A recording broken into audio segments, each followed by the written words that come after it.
Hello, I would like to talk with you about the DISC today. The DISC is an acronym, and each one of those letters, the D and the I and the S and the C, means something. It gives us feedback about our personality types. Some people say it's not really a personality assessment, it's more like a behavioral style assessment that gives information as to your preferences in your behavior. Whether it's a personality style assessment or a behavioral style assessment is irrelevant if we look at the DISC and the power that it has to give us very good feedback on who we are as people in order for us to get to know ourselves and to grow more into the people we are born to be. Today I would like to have a look at the self and other perceptions that we hold and that other people hold about us. So the self-perception is a word that describes the way we view ourselves, the way I would view myself. I would look at myself, the words that I would use to describe myself, the experiences I have of myself, my own understanding that I would have of who I think I am.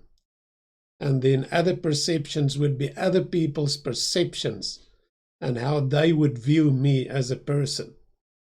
But before we dive into that, I just briefly want to remind you of what the acronym DISC stands for. The D stands for drive, driven, or dominance. That's what the D stands for. The I stands for influence. The S stands for steadiness or support. And the C stands for compliance or conscientiousness or clarity. Depending on what website you would read, you might find the synonyms that I've mentioned to you now. When you do a DISC assessment, I prefer to send my clients and students to do it on the truity.com website, truity.com website. And when you've done that assessment, you will see that you measure higher on one of those four elements. Maybe you're a high D or a high I or a high S or a high C. And those results of your assessment gives an indication as to your personality or behavioral style. So what I would like to do with this presentation is just give us and talk you through, your self perceptions that you would have as a D. We're first going to look at the D, and then at the I, then at the S, then at the C.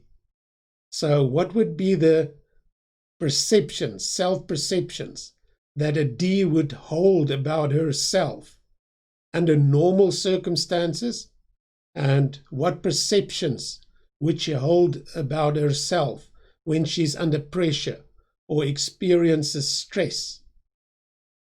And I would also like to look at how other people see the D.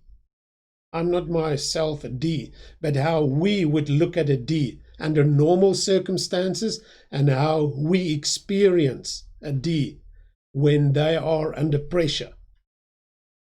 Now, this might give good information if you're a D, to understand yourself better, but also understand how other people perceive you. Let's look at the first one. And the first one is the top left window, which gives an indication of your self-perception as a D under normal circumstances, when there is not that much stress. Ds look at themselves as positive people. They've got a positive air about them, they hold a positive attitude, and they respond in positivity towards other people. Another word that would describe a D, or that a D would use to describe herself under normal circumstances, is to be confident. They are very confident people, and they also carry themselves in a very confident manner. And then a third description that they would use in the way that they see themselves when they are under normal circumstances is that they're assertive. They come across as assertive, but they also act in a very assertive way. In a way, they know what they want, and they go out and get it, and they make things happen. So those would be fundamental self-perception that a typical D would hold about herself under normal circumstances. Now, other people under normal circumstances look at a D as driven. When we look at a D, we see them as driven. They want to achieve results. They want to get to some place. They set goals and they move in that direction to achieve those goals. And we also look at them as being ambitious. They've got a huge amount of ambition to be successful in this life and to be winners. I actually think that D's dislike losing. It might have been a D that said, winning is not everything, it's the only thing. Because they love competition, they love to engage where they can compete against others, and they're quite ambitious and also would like to win most of the times. And then when we look at them, when other people look at a D under normal circumstances, we see them as achieving. They get things done. They are go-getters, and they go out there and they achieve. Under stress or pressure, the D would look at himself as driven. When she experiences stress, it only motivates her to drive harder to achieve what she wants to achieve. She also looks at herself as efficient when she's under stress or under pressure. So the perception remains to a large extent positive. Even though a D might be under pressure, she would still look upon herself very favorably.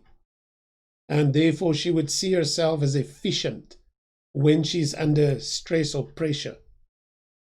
And she would also look at herself as being focused, driving hard to get to a place or to achieve a goal or to reach a target. So she, in a way, would close down, have a kind of a single-minded focus to achieve the goal or the target that she has set or that she pursues. Now, when these are under stress or pressure, other people experience them actually as being aggressive because of them driving so hard to achieve goals. What we can remember is that the D is in general very fast-paced, and they're also very active and outgoing. And then if we compare them in terms of being task-focused or people-focused, they tend to be much more task-focused. So they won't mind to disregard feelings and people and relationships to achieve a goal. And therefore others might experience them as being aggressive. And another description that we would give a D under stress is that they're very demanding, especially when they are in leadership or management positions. They can become very demanding when there is a lot of pressure. And other people will feel, that air, that aura, that they force you to get to do what you need to do to achieve what they think the goal should be or what the goal is. And then a last description that other people would give a D under pressure is impatient. They They don't have time to fool around. They're on a mission, they want to achieve, and therefore other people would look at them as being impatient. Let's have a look at the second letter of the acronym DISC, I, which stands for influence. So some of the people watching this video might have measured high on I. So we say you're a high I. And as I've said, I stands for influence. Now, the self-perception that people with a high I would have about themselves in normal circumstances is that they're optimistic. So I's are in general quite optimistic. You know, you get the pessimist on the one side and you get the optimist on the other side. And in the middle we get what I would say the realist. And the I tends to gravitate more towards being optimistic. And, you know, they see opportunity and they see chance for everything. Another word or description that they would use to describe themselves under normal circumstances is enthusiastic. They're quite enthusiastic and they like to be amongst people and they like to inspire people. And then they're also very engaging. Under normal circumstances, very jovial people that like to engage in conversation, like to listen to others, like to talk with others, and like to engage in relationship and interaction. Now, under normal circumstances, other people might experience the same engagement of the I, that they're very engaging and you can chat with them and engage with them about many different topics. And other people also experience them as friendly. You know, a very open face, my mother would say, especially when she referred to friendly people. So other people look at the I and they see a friendly person.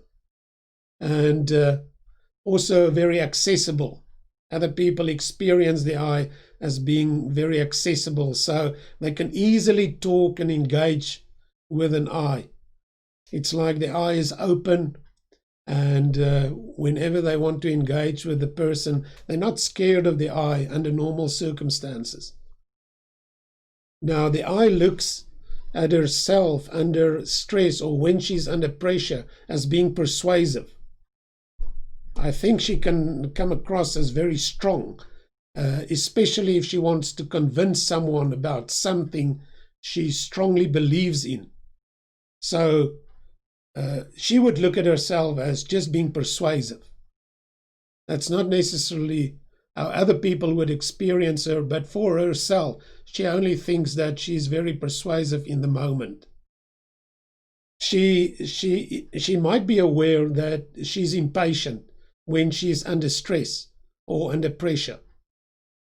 She becomes impatient, wants things to be completed as quickly as possible, can't wait, want things to be done, can be, demanding on others to complete whatever she thinks needs to be completed. And then often under stress or pressure, they feel overwhelmed. The I will feel overwhelmed.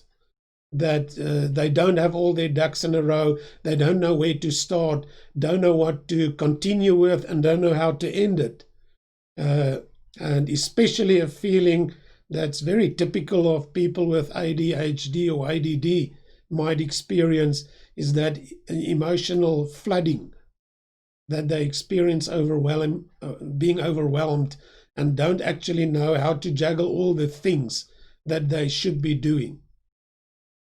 Now, under pressure, other people might see that the I becomes very optimistic, very persuasive, very impatient, and they look at them and think that might be unrealistic.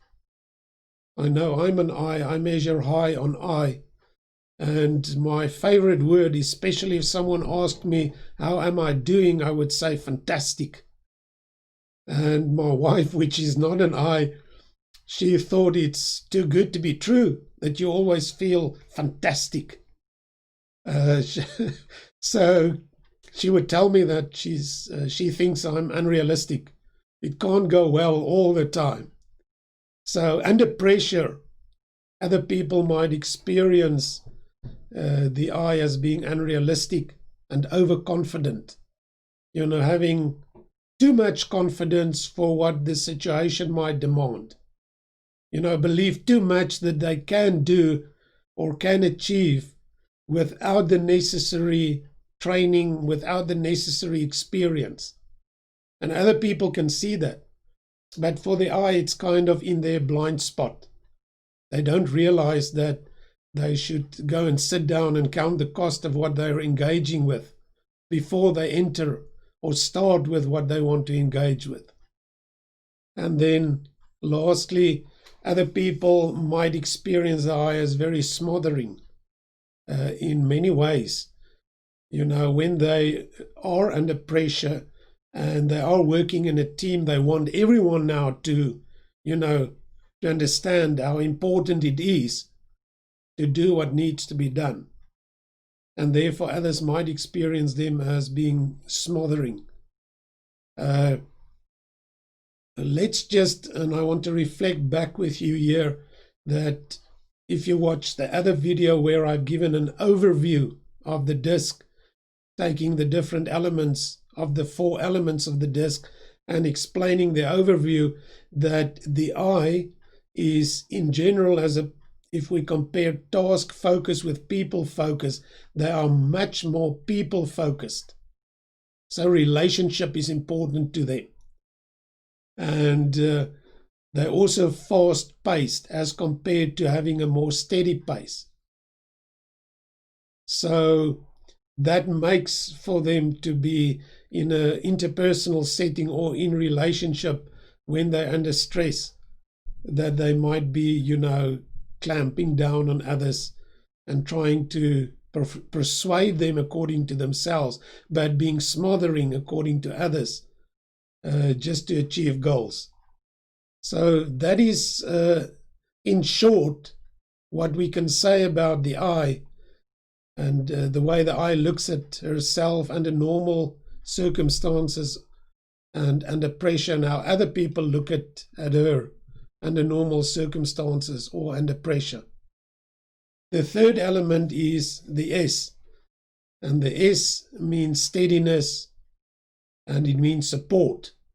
Now, the self-perception that the S holds of herself under normal circumstances is that she's considerate. So she considers people. She, in a way, is very selfless and very considerate towards people and their needs. And I often think that a person with a high S might be what's also known as an empath. It might be true for the I as well. An empath is a person that can feel others. They feel their aura, their spirit. They feel, they discern how other people are feeling. And therefore they pick up on the needs of other people and would be very considerate to try to meet those needs. They look at themselves as being kind, and in a way I do think that they're very kind-hearted people, and they're friendly, which makes them accessible, even though they are not as engaging as the I. They are still very considerate, kind and friendly towards people. Now, other people see them as dependable. You can trust a S. You can rely on a S, that whatever you share with them, they will keep in confidence, or whatever you ask them to do, especially when it pertains to a personal need, that they would help you and support you and meet that need. Other people also look at them under normal circumstances as being accessible. You can quite easily talk to an S, and Other people see them as caring. You feel them, how they care for you. And they really take people serious and are really genuine in their care and consideration for other people. When they're under stress, the S would look at herself as being focused. I don't want to be disturbed. I don't want to be interrupted now. I want to focus and I want to finish what I've started. They might experience themselves as drained. When you compare the D and the I in the top half of a description and the S and the I at the bottom half of a description, the D and the I are more extroverted and the S and the C are more introverted. So the D and the I are actually energized by people, and the S and the C are more energized by spending time alone. So if they find themselves, under stressful situations which would typically be caused by, too much interaction, too much working in a team, too much engaging with people, they eventually feel drained and would be aware of this experience and these feelings of feeling drained. And they also become inflexible, and they're aware of it most of the times, that now it's not a good time to interrupt me, now it's not a good time to get me off course. They want to now step by step pursue something and become very inflexible in that regard. When they're under stress, other people see them as stubborn. You won't get anything out of them. They've made up their minds and they will continue to do what they want to do. So it's a kind of turning in on themselves and disregarding other people when they're under stress. And they don't want to listen then. They just want to do what they feel they set themselves out to do, or what they've made up their minds to do. And therefore other people would experience them as stubborn or withdrawn. It's often that a S might need time alone or privacy, and other people can also experience that. So people that are more extroverted, like a D or an I, that has got a good relationship with an S, when they interact, the D and the I might want more from the S, and the S might get tired and withdraw, and then the D or I might not understand what's going on now. So S might often need time alone, just to rejuvenate, re-energize, and recharge their batteries. And other people also experience them then as being quiet. And if you're nosy then, and you have a relationship with a S, you might ask, is something wrong? Is something wrong? Something might be wrong, yeah. But the S doesn't want to tell you about that. So other people will then experience him as being withdrawn and quiet. The last element, the C, which stands for compliance or conscientious or clarity. The way they view themselves under normal circumstances is that they are thorough. So they do things thoroughly. They start what they start, they continue what they start, and they finish what they start. So they make good finishers, and they are being thorough, and in that regard being very accurate, and look that everything is calculated, or everything is included, or everything is taken care of. They're also analytical, so they would analyze things, being more rational about things. Again, if we draw the distinction between being task-focused and people-focused, the C lies on the side of being task-focused. So they understand what it is to produce and to achieve and to be results-orientated and to pursue a goal. And they are often analytical in problem solving, analytical in viewing anything that they have to deal with. And then they're also systematic. So they work progressively. Under normal circumstances, they're quite well in seeing, how the next thing fits with the previous thing and how the previous thing leads to the next thing. So they understand sequence and being systematic. Other people look at them under normal circumstances as being driven, especially because they are so task-focused. Other people also look at them as being urgent. So they are, in a way, no-nonsense type of people. And other people might look at them as being urgent and ambitious. They look at these, see people as having a lot of ambition and also being very clear about what they want in life. They don't beat around the bush. They're actually people that have ambition and like to pursue things in life. In a way, I think they specialize more often than generalize, which means that they would take one thing and learn everything about it or master everything about it. And they're quite good at that. Under pressure, they would say, I know what I want. And they might be very decisive about that. And they might also be very clear about that. And they don't want other people to confuse them with anything that doesn't fit into their picture. And they become very perfectionistic.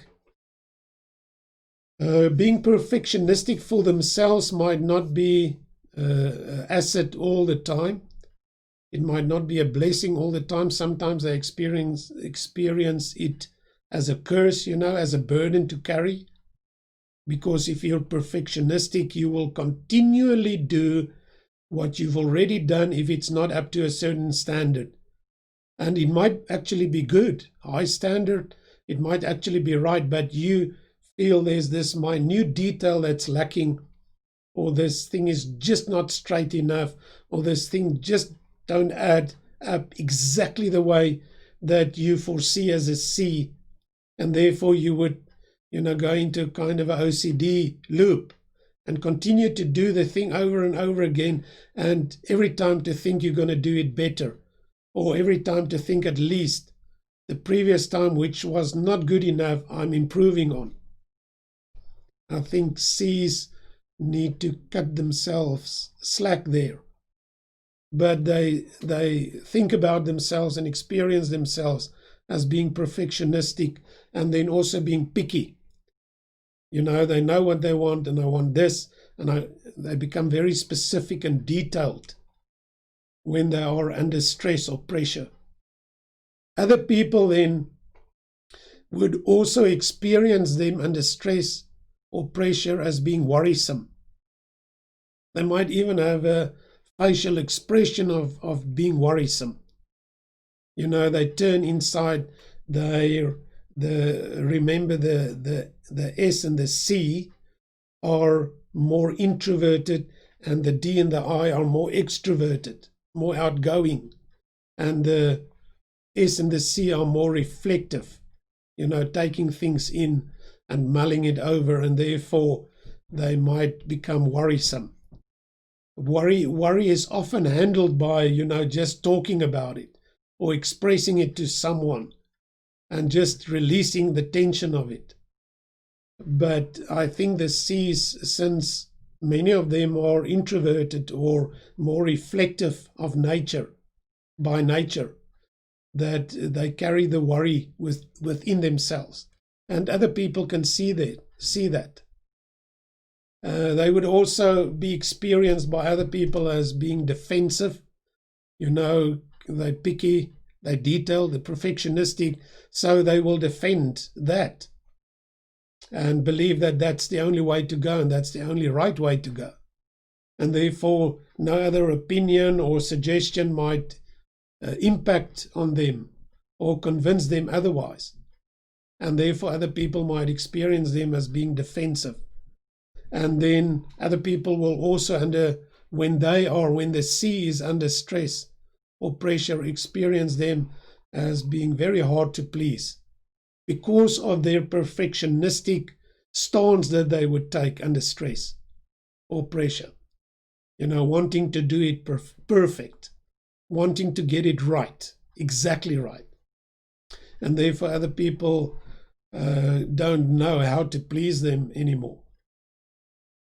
So this is what I would have liked to share with you. Just look at the self-perceptions and other perceptions that the 4 types of the disc have when they're in a normal circumstance or when they're under pressure. And I hope it has given you a lot to think about and some information that can help you grow and become the great person that you are born to be. If you're a D, you should be a D. That serves your purpose. If you're an I or measured high on I, that's what you should be. If you're an S or measured high on S, that's what you should be. And the same goes for C. Don't think you should be a D even though you've measured a high I or a high S or a high C. And the same goes all around. Enjoy becoming you and celebrate you.